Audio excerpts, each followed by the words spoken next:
and welcome to this Supercharged TLDW. Last week, Summer and I built a 3D card flip. Let me show you what we got to building. So you can see I've got this card on screen, and when I click on it, it flips over in 3D, and there are shadows and all sorts of things underneath as well to make it look just right. Now, the other thing I've done is I've taken a timeline recording, and you can see that it's hitting a comfy 60 frames a second, and it probably would, well, it is doing the same on most mobile devices as well. So, with that said, let me show you actually how we got to building it. And of course, that requires a trip to the most famous corner of them all, Theory Corner. Hello, my theoretical chums. Welcome to Theory Corner. So, let's do a little bit of 3D theory. Not loads. Don't worry about it. It's not that bad. So, imagine we have our axes, X, Y, and Z, or Z, depending on what you prefer. And imagine our screen is kind of at the front here, and so is the card. Now, what we need to do is we need to push the card back into Z space so that it's got space to kind of come forward and flip over and go back again. So we push it back in Z space. Now, the way we do that is we put perspective on the containing element, and the perspective value is always in pixels, according to the spec, or mostly is anyway. And so we push this card back, say by 200 pixels or something. And when we do that, we find that the card gets smaller as it does in real life. The further things are away from us, the smaller they appear. So that's fair enough. But we don't want the card to appear small necessarily. We just want it to start at its actual size, but be 200 pixels away from us. So what we do is we look at the spec, and it says, well, in order to figure out how much something has been scaled down, you take the perspective value and you divide it by perspective minus the distance that you've moved your thing. So let's say we've got a perspective value of 500 pixels. To figure out what we need to do for the scaling of this card, we say 500 over 500 minus 200, because we moved it minus 200 pixels in Z. That tells us that we've got to scale down. It's scaled down by 0.71. Well, we want to scale it up, so we have to do 1 over that value. So we can scale it by 1 over 0.71, which works out at a very convenient 1.4. So now our card is scaled up. What we can do is we can set up an animation to bring it forward, flip it over, and push it back again. So that's just the 3D card flip. We'll talk about the shadows and so on when we get to the code. In fact, talking of code, let's go and look at some. Welcome back to the codey bit. Now, what we'll do is we'll have a look at some of this code.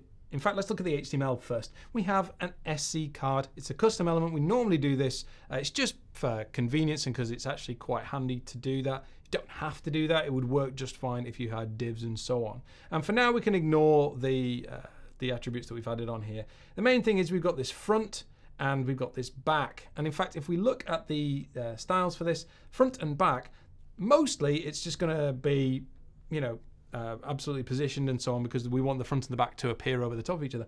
But the super interesting bit, I think, is the back face visibility set to hidden.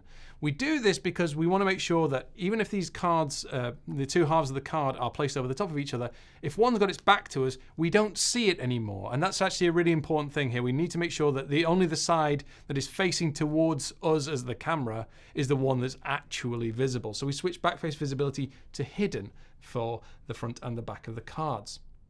Now, when it comes to the JavaScript, most of the time, most of this code is fairly sort of boilerplatey, I suppose, except for this actual flip function, which is the sort of the meat of what we actually get into. So let's have a look at that. Now, what we're doing is we're setting up, first of all, we're setting up this scale, which we talked about over here in Theory Corner. We need to know how much our card needs to be scaled up by. Now, I've hard-coded these values. A more generalized version, you take the actual dimensions yourself and you'd figure out exactly what you need to do.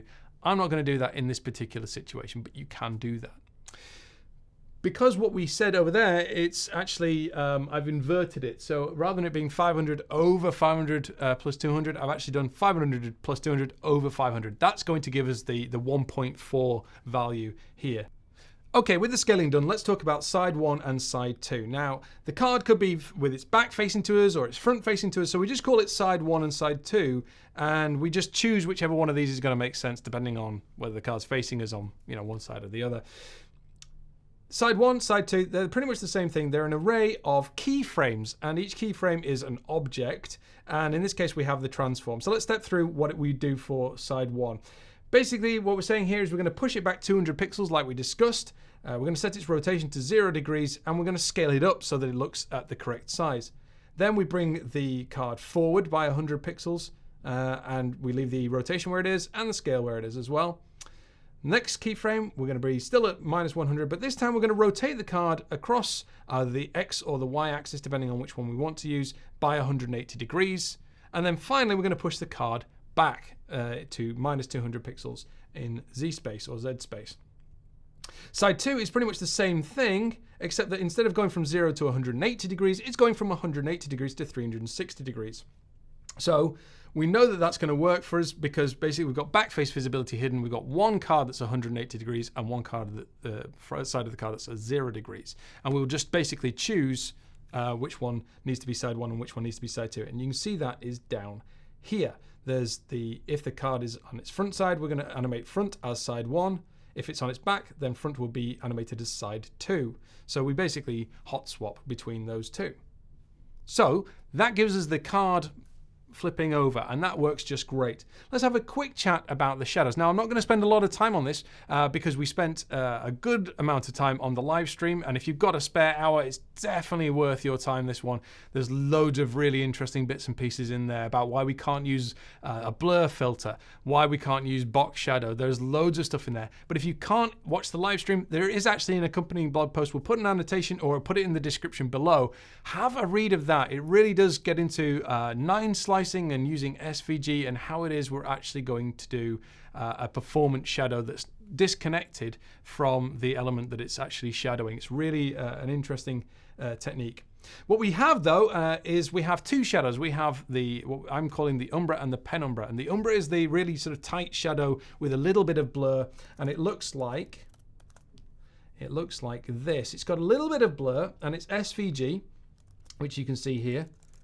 It's just some SVG with a Gaussian blur with a deviation of 2, and we just have a black rectangle that's been blurred by it.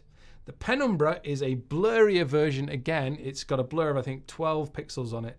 And what we do is we actually fade from one to the other. So when the card is like this and it's at the back of the 200 pixels back, we use that very tight, a less blurry version of the shadow. Watch closely as we do the animation. We fade from that to the penumbra, the blurrier version, and that is exactly what we'd expect in real life. As something gets further away from a plane, its shadow is going to get blurrier and bigger, and so that's what we're trying to mimic here. And it's a subtle thing, but it's going to give it the kind of feeling of reality. And the code for it is very, very, very much the same as the other stuff. We have an umbra and a penumbra, and we fade. You can see not only do we do the rotation stuff that we were doing before, we translate the shadows down and then back up again, and we also fade the opacity. So you can see that the smaller, tighter, less blurry version goes from 0.3 to 0 and then back up to 0.3, and the blurrier one follows it, moves in exactly the same way, same rotation and so on, but it goes from 0 to 0.5 and then back down again. So it's cross-fading between those two shadows to give us that effect. And finally, right at the end of this, we have that animation call for the pair of them. And when the penumbra, the blurry one, when it's finished animating, we basically unlock the card so that people can tap on it again. And we flip the side. We know that we've flipped the card over, so now we just say if you're on the front, you're now on your back, and if you're on your back, you're now on the front. And that is basically all that goes into this. So there you have it. That's how you can make a 3D card flip. You can check out the blog post on the shadow stuff and 9 slicing, really interesting stuff there. You can have a watch of the live stream. That was about an hour, and as I say, it's got loads of super cool stuff in there. Definitely worth your time. And of course, you can subscribe to this show and subscribe to this channel, and you'll find loads of amazing content. They're definitely worth checking out. Alicasts with Rob Dodson. I didn't have time to talk about the inert stuff that we use in here, but that's super cool. Definitely check out that show. And I will catch you with Surma next time. Don't forget that you can subscribe. One of those two will work, or you can watch the live stream, and I am not going anywhere until you do one of those two things. Still here.